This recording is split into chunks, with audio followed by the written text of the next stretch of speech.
While more than 1 million people have left over the last 50 years, I need to be able to get right up under that.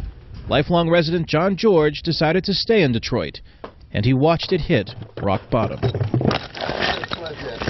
The good news about hitting rock bottom is sometimes you get a bounce, and that's what we're looking for, is a bounce from the bottom back up. I mean, you really can't go too much farther than a bankruptcy to hit rock bottom. The streets of this neighborhood are a symbol of Detroit's rock bottom. Homes once populated with middle-class families, with cars in each driveway and bikes on each sidewalk, have been replaced with piles of garbage and burned-out ruins. As founder of the charitable organization called Motor City Blight Busters, John George's mission is to tear down things that once were the soul of this neighborhood.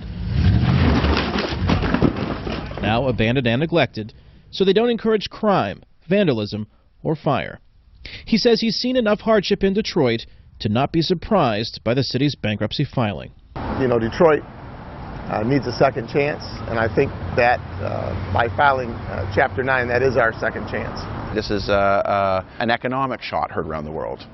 University of Michigan law professor John Pothouse says the eyes of the world are upon Detroit and how its leaders and residents respond to the financial crisis, because other municipalities could suffer the same fate. There's public deficits in every major European country right now, and you have the Greek crisis as well. So they're seeing this as maybe the canary in their own coal mine about what's going to happen in the future, and they want to see what happens. So I pull this other side off or no? What John George sees happening is the city reinventing itself as something more than just the home of the U.S. auto industry.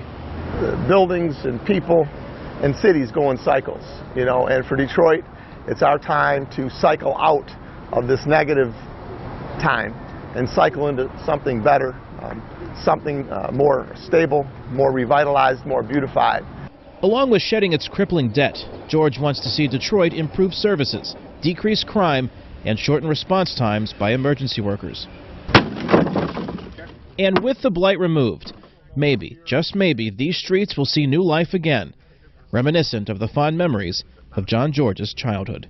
People will start moving back. If it's clean and safe, we can attract new families, young families, and I think that'll happen in time.